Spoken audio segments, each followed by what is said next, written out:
ఆంధ్రప్రదేశ్ తెలంగాణ రాష్ట్రాల్లో TET DSC సన్నద్ధమైనటువంటి ఉపాధ్యాయ మిత్రులందరూ కూడా నా హృదయపూర్వక నమస్కారాలు. ప్రేమైన మిత్రులారా,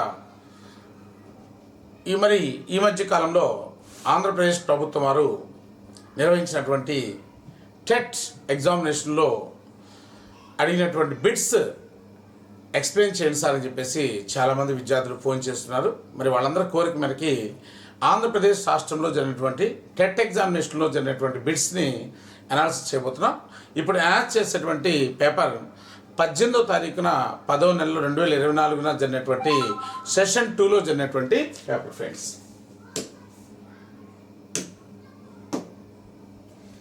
పద్దెనిమిది 10/2024 సెషన్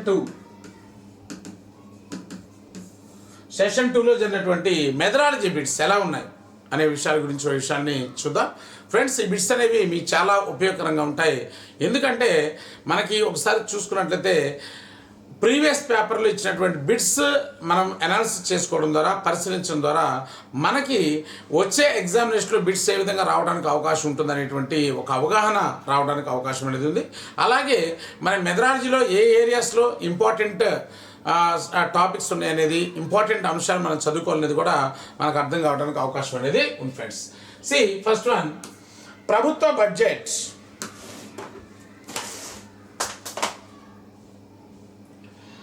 ప్రభుత్వ బడ్జెట్ పన్నులు అనే పాఠం బోధిస్తున్నప్పుడు ప్రభుత్వ ఆదాయ వినియోగం గురించి మీకు ఏమి తెలుసు అని విద్యార్థులను అడిగినప్పుడు వారు తమ కుటుంబ ఆదాయ వినియోగాన్ని ప్రభుత్వ ఆదాయ వినియోగానికి వర్తింప చేయడం ద్వారా సమాధానాలు చెప్తారు. ఇది దేనికి ఉదాహరణ అని చెప్పేసి ఎగ్జామినేషన్లో ఇవ్వడం జరిగింది. ఇది ప్రధానంగా ఎవాల్యుయేషన్ అనేటువంటి చాప్టర్లో టూల్స్ అండ్ టెక్నిక్స్ అనేటువంటి దాంట్లో నుంచి అడిగినటువంటి బిట్ అనమాట.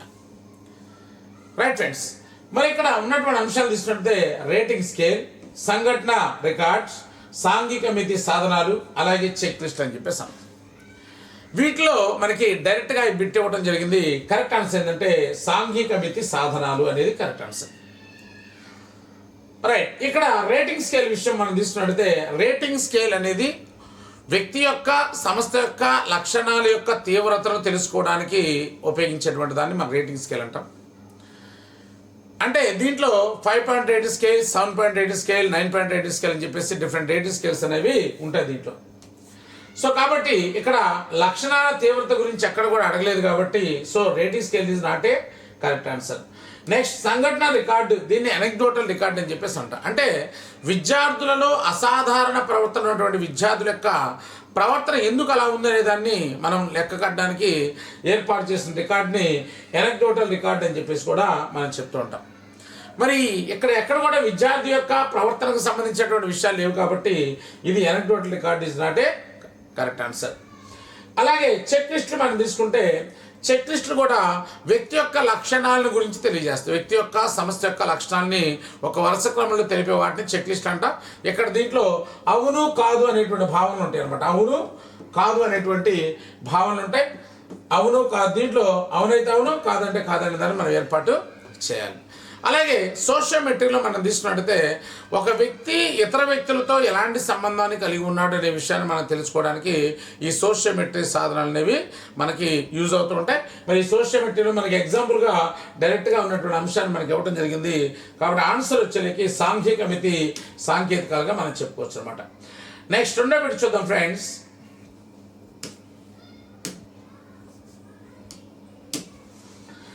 An example of oral communication, బుర్రకథలు, judgement documents of the judiciary, books and newspapers. ఇక్కడ ఓరల్ కమ్యూనికేషన్ అని చెప్పేసి సపరేట్గా అడిగాడు ఫ్రెండ్స్. ఇంగ్లీష్ మీడియం కూడా క్వశ్చన్ వస్తే పరిశీలించాలి.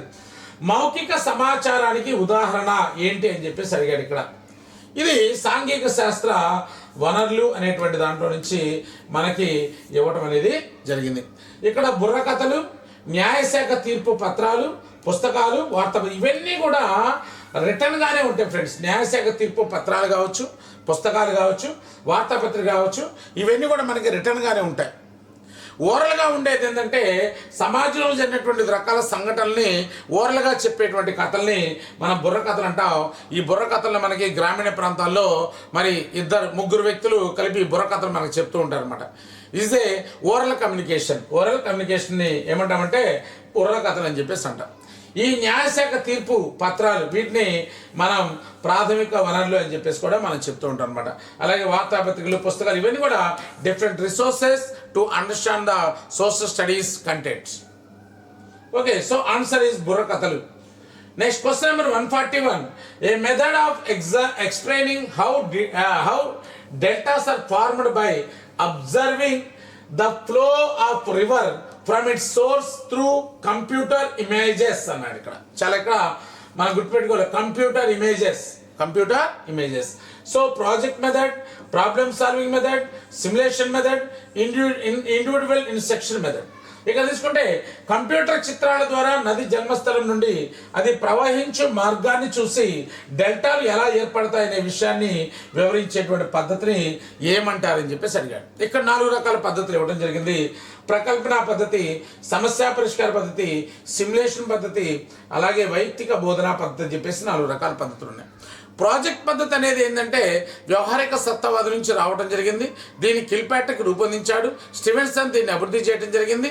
విద్యార్థి కేంద్రీకృత బోధనా పద్ధతి సమాజంలో ఉన్నటువంటి ఏదైనా ఒక అంశాన్ని తీసుకొని ఆ అంశానికి సంబంధించినటువంటి సమాచారాన్ని విద్యార్థి సేకరించుకొని దాన్ని ఒక రిపోర్ట్ రూపంలో తయారు చేస్తే దాన్ని ప్రాజెక్ట్ అని చెప్పేసి అంటాం. ఇక్కడ అలాంటి సమాచారం ఏది కూడా లేదు ఫ్రెండ్స్. కాబట్టి ప్రాజెక్ట్ పద్ధతి is a not correct answer. Second one ఇది ప్రాబ్లమ్ సాల్వింగ్ మెథడ్. సో ఆ సమస్య పరిష్కార పద్ధతి అనేది ఏంటంటే ఒక సమస్యను మనం ఎలా పరిష్కరించాలి అనే దానికి సంబంధించినటువంటి శిక్షణ ఇచ్చేటువంటి కార్యక్రమాన్ని సమస్య పరిష్కారం అంటారు. దీనికి ఆద్యుడిగా జాన్ డూయి అనేటువంటి విద్యావేత్తని మనం చెప్పుకోవచ్చు అనమాట. సమస్య పరిష్కార పద్ధతి, problem solving method is not a method, is a training programme to how to solve the problems అనేది ఇది సమస్య పరిష్కార పద్ధతి. కాబట్టి ఇక్కడ సమస్యకు సంబంధించిన అంశం ఏది కూడా లేదు. సిమ్యులేషన్ అంటే ఇక్కడ ఏంటంటే లేని దానిని ఉన్నట్టుగా క్రియేట్ చేసేది, లేని దానిని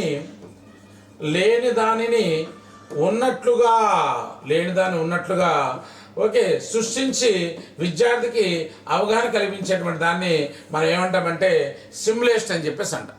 సిమ్యులేషన్, మోడల్ పార్లమెంట్ ఒక simulation, model assembly is a simulation. అలాగే సైనిక రంగంలో శిక్షణ ఇచ్చేటువంటి కార్యక్రమం సిమ్యులేషన్. అలాగే micro teaching is a simulation. ఇవన్నీ కూడా సిమ్యులేషన్ కార్యక్రమాలు. కాబట్టి ఇక్కడ ఏం చేస్తామంటే ఇక్కడ కంప్యూటర్ చిత్రాల ద్వారా నది జన్మస్థలం నుండి అసలు ఇక్కడ నది జన్మస్థలం అనే దానికి సంబంధించినటువంటి ఆ విషయాన్ని ఏం చేస్తాం, ఇక్కడ లేని దాన్ని ఉన్నట్లుగా అది ప్రవహించేటువంటి మార్గాన్ని చూసి డెల్టాలు ఎలా ఏర్పడతాయనే విషయాన్ని వివరించేది. ఇక్కడ లేని దాన్ని ఇక్కడ ఏం చేస్తాం, కంప్యూటర్ చిత్రాల ద్వారా ఉన్నట్లుగా మనం క్రియేట్ చేసి చెప్తున్నాం. కాబట్టి is a called simulation is the correct answer అని చెప్పి చెప్పుకోవచ్చు ఫ్రెండ్స్. అలాగే వైయక్తిక బోధనా పద్ధతి, ఇండివిజువల్ ఇన్స్ట్రక్షన్ మెథడ్ అనమాట. అంటే ప్రతి వ్యక్తికి సపరేట్గా మనం బోధన చేసేటువంటి విధానాన్ని ఇండివిజువల్ ఇన్స్ట్రక్షన్ మెథడ్ అని చెప్పేసి అంట. ఇక్కడ అలాంటి విధానం ఏం లేదు. కాబట్టి దీనికి కరెక్ట్ ఆన్సర్ ఏంటంటే సిమ్యులేషన్ పద్ధతి అని చెప్పేసి మనం చెప్పుకోవచ్చు ఫ్రెండ్స్. రైట్ ఫ్రెండ్స్, 142 చాలా ఇంపార్టెంట్ క్వశ్చన్. ఇది మనకి బోధనా పద్ధతుల్లో నుంచి అడిగినటువంటి బిట్ అనమాట. బోధనా పద్ధతుల్లో అడిగిన బిట్ మనకి ఈ సెమిస్టర్ 1 సెమిస్టర్ 2 సంబంధించినటువంటి పుస్తకం మీకు ఆల్రెడీ తెలిసిందే. నేను అనేక సందర్భాల్లో మీకు చెప్పాను ఫ్రెండ్స్. ఈ పుస్తకం మనకి సెమిస్టర్ 1 సెమిస్టర్ 2 కలిపి ఉన్నటువంటి పుస్తకం. ఈ పుస్తకం తప్పనిసరిగా అందరి దగ్గర ఉండాలి. ఓకే, అందరూ కూడా దీన్ని పర్చేస్ చేయాలి. దీంట్లో ఉన్నటువంటి క్వశ్చన్స్ డైరెక్ట్గా మనకి ఎగ్జామినేషన్ అడుగుతున్నాడు. Rogor baby 5E model of learning sequence. Rogor baby మరి ముఖ్యంగా నిర్మాణాత్మక అభ్యసన సిద్ధాంతం గురించినటువంటి విషయాన్ని చెప్పే క్రమంలో ఈ నిర్మాణాత్మక అభ్యసన విధానంలో పాఠ్యాంశాన్ని ఏ విధంగా బోధించాలనే దానికి సంబంధించి రోగర్ బేబీ 5E మోడల్ చెప్పాడు. ఇక్కడ దీంట్లో అనేక మోడల్స్ ఉన్నాయి. 4E మోడల్ ఉంది, అలాగే 5E మోడల్ ఉంది, అలాగే 7E మోడల్ ఉంది, అలాగే 9E మోడల్ ఉంది. 4 రకాల మోడల్స్ ఉన్నాయి. ఈ మోడల్స్లో అత్యంత ప్రాధాన్యమైన మోడల్ ఏంటంటే 5E మోడల్. 5E మోడల్ చెప్పింది ఎవరండి? Rogor baby. అయితే దీంట్లో సీక్వెన్స్ అడుగుతున్నాడు. సీక్వెన్స్ ఫస్ట్ మనం ఎంగేజ్, ఫస్ట్ ఏంటి ఎంగేజ్, తర్వాత ఎక్స్ప్లోర్, తర్వాత ఎక్స్ప్లెయిన్, తర్వాత ఎలాబరేట్, తర్వాత ఎవాల్యూషన్. ఇవి ఓకే. చూడండి ఇక్కడ ఇక్కడ మనం తీసుకుంటే ఎంగేజ్ అన్నాడు, అన్నిట్లో ఎంగేజ్ ఉంది కాబట్టి రెండే చూసుకోవాలి. Explain, explore, evaluation. కాబట్టి ఎక్స్ప్లోర్ రెండిట్లో ఉంది, మూడో చూసుకోవాలి. ఎక్స్ప్లెయిన్ రెండిట్లో ఉంది, ఎలాబరేట్ అండి ఎవాల్యుయేషన్. కాబట్టి so second one is the correct answer అని చెప్పేసి మనం చెప్పుకోవచ్చు అనమాట. అంటే కన్స్ట్రక్టివ్ లెర్నింగ్లో పాఠ్యాంశాన్ని మనం విద్యార్థులకు ఎలా బోధించాలనే దానికి సంబంధించి రోగర్ బేబీ చెప్పినటువంటి అంశం. సో దాని తెలుగులో తీసుకుంటే నిమగ్నం కావడం, అన్వేషించడం, వివరించడం, విశదీకరించడం, మూల్యాంకనం చేయడం 5 రకాల అంశాలు చెప్పాడు రోగర్ బేబీ. చాలా ఇంపార్టెంట్. తప్పనిసరిగా ఎగ్జామినేషన్ పాయింట్ ఆఫ్ వ్యూలో మనకి ఈ యొక్క నిర్మాణాత్మక అభ్యసనం గురించినటువంటి విషయాలు తప్పనిసరిగా ఎగ్జామినేషన్ అడుగుతున్నాడు. వాటి మీద మనం తప్పనిసరిగా ఫోకస్ చేయాలి ఫ్రెండ్స్. నెక్స్ట్ 143 క్వశ్చన్ చూడండి. An example for bringing the community into school is, ఇది కూడా బోధన వనరులు 9వ చాప్టర్, టెక్స్ట్ బుక్లో 9వ చాప్టర్ అనమాట. టెక్స్ట్ బుక్లో 9వ చాప్టర్. ఇది తీసుకుంటే టెక్స్ట్ బుక్లో 6వ చాప్టర్ అనమాట. 6వ చాప్టర్ నుంచి అడిగాడు. మరి సమాజాన్ని పాఠశాల వద్దకు తీసుకుని రావడానికి ఒక ఉదాహరణ. ఇక్కడ మనకి సాంఘిక శాస్త్ర వనరులు మనం ఉపయోగించేటువంటి క్రమంలో మనకి 2 విధానాలు ఉంటాయి. ఏంటంటే సమాజాన్ని పాఠశాల వద్దకు తీసుకురావడం, పాఠశాలను సమాజం వద్దకు తీసుకునేటువంటి కార్యక్రమాలు. ఇక్కడ చూడండి, గ్రామ పారిశుద్ధ కార్యక్రమాలు చేపట్టడం అంటే గ్రామంలో పారిశుద్ధ కార్యక్రమాలు చేపడతాం అంటే పాఠశాలను సమాజంలో తీసుకెళ్తున్నాం. గ్రామస్తులతో కలిసి శ్రమదానం చేయడం, ఇది కూడా మన పాఠశాల సమాజంలో తీసుకెళ్తున్నాం.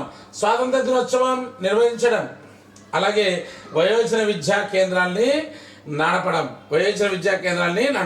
సమాజాన్ని పాఠశాల వద్దకు తీసుకొని రావడానికి ఒక ఉదాహరణ. సమాజాన్ని పాఠశాల వద్దకి ఎలా తీసుకొని వస్తున్నామండి? దీంతో మనకి వయోజన విద్యా కేంద్రాలని నడపడం ద్వారా అనేక మంది స్త్రీలు, పురుషులు అందరూ కూడా పాఠశాలకు రావడం అనేది జరుగుతుంది. సో సమాజాన్ని పాఠశాల తీసుకుని రావడంలో మనకి వయోజన విద్యా కేంద్రాలు రావడం అనేది ప్రధానమైన అంశంగా మనం చెప్పుకోవచ్చు. So conducting adult education programmes in schools. Okay, ఇది మనకి సమాజాన్ని పాఠశాల వద్దకు తీసుకుని రావడానికి సంబంధించిందిగా మనం చెప్పుకోవచ్చు అనమాట. తర్వాత 144 తీసుకుంటే understanding the flow speed of the river through the smooth stones brought to the class room from the river banks is an example of this method. ఇది భూగోళ శాస్త్ర బోధన అభ్యాసంలో ఉంది ఫ్రెండ్స్. ఇది టెక్స్ట్ బుక్లో 4వ చాప్టర్లో నుంచి అడిగాడు, భూగోళ శాస్త్ర బోధన అభ్యాసం నుంచి అడిగాడు. సో ఇక్కడ మనకి ఇక్కడ ఏం చేశాడంటే జీవనది ప్రవాహ తీరం నుంచి తరగతి గదిలోనికి తెచ్చిన నునుపెక్కినటువంటి రాళ్ల ద్వారా ఆ నదీ ప్రవాహ వేగాన్ని అర్థం చేసుకోవడం అనేది ఈ పద్ధతి. అంటే ఇక్కడ ఏం చేశారంటే ఓకే, బయట ఉన్నటువంటి నదీ ప్రవాహం జరిగేటప్పుడు ఆ నదీ ప్రవాహ వేగానికి అక్కడున్నటువంటి రాళ్ళు తమ యొక్క ఆకారాన్ని కోల్పోయి, అంటే క్రమక్రమంగా అవి అరిగిపోవడం అనేది జరిగిందనమాట. అలాంటి రాయిని ఉదాహరణ తీసుకొచ్చి ఉపాధ్యాయుడు తరగతి గదిలో విద్యార్థి చూపించి ఆ రాయిని చూపించి అనమాట. చూడండి, జీవనది ప్రవాహతను తరగతి గదిలోకి తెచ్చిన నుడిపెక్కినటువంటి రాళ్ళ ద్వారా ఆ నదీ ప్రవాహ వేగాన్ని అర్థం చేసుకోవడం అనేది దేనికి సంబంధించింది? క్షేత్ర పర్యటన, పరిశీలన బద్ద, ప్రయోగ బద్ద, వనరుల బద్ద. క్షేత్ర పర్యటన అంటే అర్థం ఏంటి? ఓకే, విద్యార్థుల్ని అక్కడికి తీసుకెళ్ళి సమాజంలో తీసుకెళ్ళి పరిశీలింపజేస్తే దాన్ని ఏమంటాం? క్షేత్ర పర్యటన అంటాం. ఇక్కడ విద్యార్థుల్ని ఎక్కడ తీసుకెళ్ళలేదండి, ఉపాధ్యాయుడు ఎక్కడున్న రాళ్ళను తీసుకొచ్చి క్లాస్ రూమ్లో విద్యార్థి చూపించాడు, కాబట్టి క్షేత్ర పర్యటన కాదు. రెండోది పరిశీలన పద్ధతి. సో ఇది మేబీ ఈ పరిశీలన పద్ధతి 2 రకాలుగా ఉంటుంది అనమాట. తరగతి గదిలో పరిశీలన, తరగతి గది బయట పరిశీలన. ఇది ఎక్కడ పరిశీలన? తరగతి గదిలో పరిశీలన, తరగతి గదిలో చూపించి పరిశీలన చేస్తుంటాడు. తర్వాత 3వది ఏంటి? ప్రయోగశాల పద్ధతి, లెబొరేటరీ మెథడ్. ఇక్కడ ఎక్కడ కూడా లెబొరేటరీ అనేది ఏమి కూడా లేదు, కాబట్టి అది కాదు. తర్వాత వనరుల పద్ధతి అంటే రిసోర్స్ మెథడ్. దీన్నే మూలాధార పద్ధతి అని కూడా అంటాం.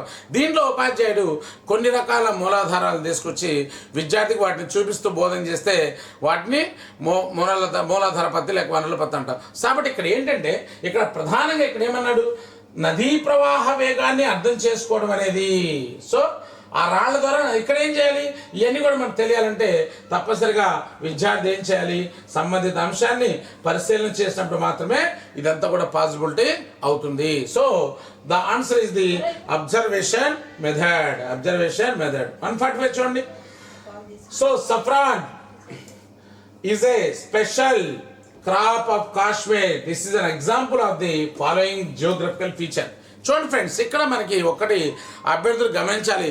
చాలామంది అభ్యర్థులు మన మెథడాలజీ చదివేటప్పుడు ఏం చదవాలి, ఏ పుస్తకాలు చదవాలి, ఎంతవరకు చదవాలి అనేది కూడా మనకు ఒక అవగాహన లేకుండా ఉన్నారు.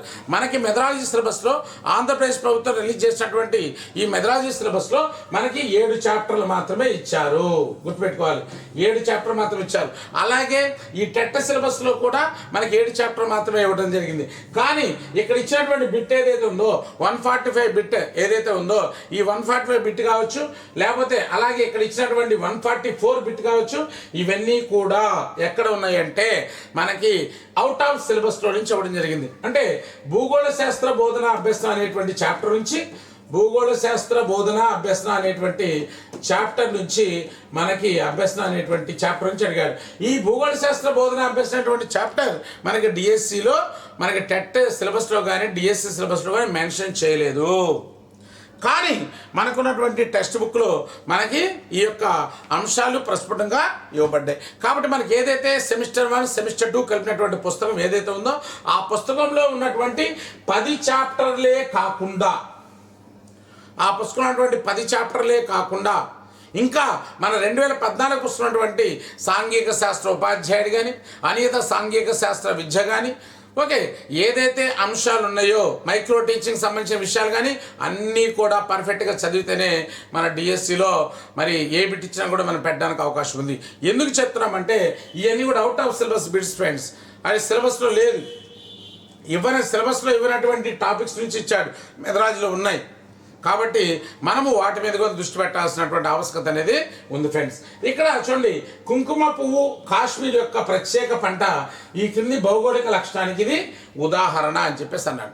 ఇక్కడ భౌగోళిక లక్షణానికి సంబంధించి మనకి 5 రకాల అంశాలు అనేవి ఉంటాయి అన్నమాట. ఇక్కడ మనకి ఇచ్చినట్టే స్థలం అనేది ఒకటి, ప్రాంతం అనేది ఒకటి, గమనం అనేది ఒకటి, భూగోళపై స్థానాన్ని గుర్తించడం అనేది ఒకటి.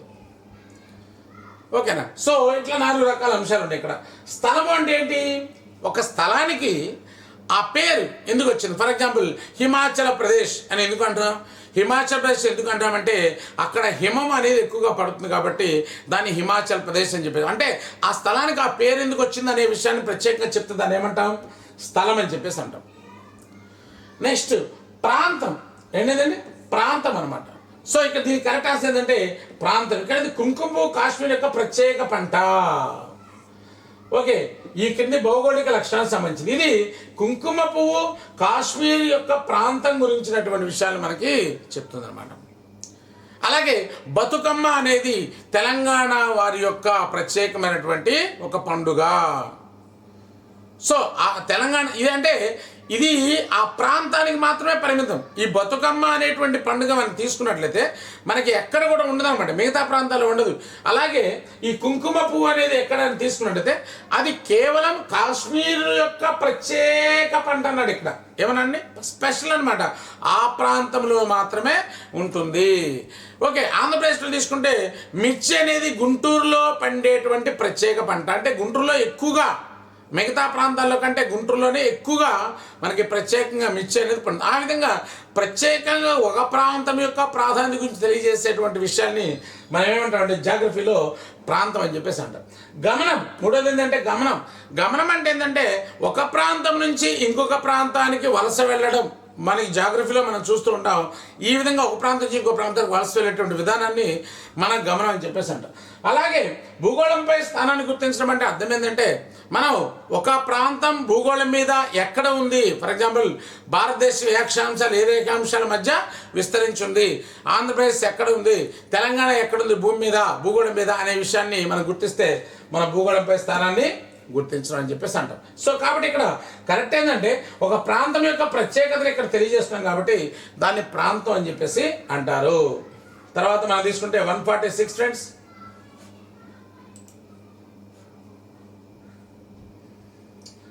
దసరా సెలవులకి రమ వాళ్ళ తాతయ్య ఊరికి వెళ్ళింది. రమకు మతాల వారిగా పండుగలు ఎందుకు జరుపుకుంటారు అనే అనుమానం వచ్చింది. ఈ విషయం గురించి రమ వాళ్ళ తాతయ్యని కొన్ని ప్రశ్నలు అడిగింది. ఈ సందర్భం ఈ కింది విద్యా ప్రమాణానికి ఉదాహరణ. తప్పనిసరిగా నేను అనేక సందర్భాల్లో నేను ప్రీవియస్ వీడియో చేసినప్పుడు కూడా గ్రాండ్ టెస్ట్ గురించి చెప్పినప్పుడు కూడా నేను అనేక సందర్భాలు చెప్పా. విద్యా ప్రమాణాలు 2వ చాప్టర్లో విద్యా ప్రమాణానికి తప్పనిసరిగా బిట్స్ అనేవి అడుగుతుంటాడు. టెట్లో ఒకటి అడిగాడు, డిఎస్సిలో 2 లేక 3 బిట్లు ఎగ్జామినేషన్లో రావడానికి అవకాశం అనేది ఉంది ఫ్రెండ్స్. కాబట్టి మనము వాటిని నిర్లక్ష్యం చేయకూడదు, జాగ్రత్తగా మనం వాటిని ఫాలో అవ్వాలి. సరే చూడండి, ఇప్పుడు దశాశాలకు రమ వాళ్ళ తాత ఇంటికి వెళ్ళింది. ఆ రమకు మతాల వారిగా పండుగ ఎందుకు జరుపుకుంటారు అనేటువంటి అనుమానం వచ్చిందనమాట. అంటే ఇక్కడ ఆ అమ్మాయి మరి వాళ్ళ తాత ఇంటికి వెళ్ళింది పండగ కోసం. ఓకే, సో అదే విధానంలో మిగతా పండుగలు ఎందుకు జరుపుకుంటారు అనే విషయం గురించి అడిగింది అనమాట. అంటే ఇక్కడ ఏంటంటే ఆమె సమకాలీన అంశాల మీద ప్రశ్నించింది. మిగతా మతాల వాళ్ళు ఎందుకు జరుపుకుంటారు పండుగలు, ఏ పండుగలు జరుపుకుంటారు అనే విషయాన్ని గురించి అక్కడ ఆడటం జరిగింది. సో అది దేనికి సంబంధించిందంటే సమకాలీన అంశాలపై ప్రతిస్పందన మరియు ప్రశ్నించడం అని చెప్పి చెప్పొచ్చు అనమాట. మరి విషయావగాహన అంటే ఏంటి? విషయావగాహన అంటే మనకు తెలుసు అనమాట. ఓకే, ఏంటి? వివరించడం, వర్ణించడం, వర్గీకరించడం, పోలికలు చెప్పడం, భేదాలు చెప్పడం, సంబంధాలు గుర్తించడం, విశ్లేషించడం.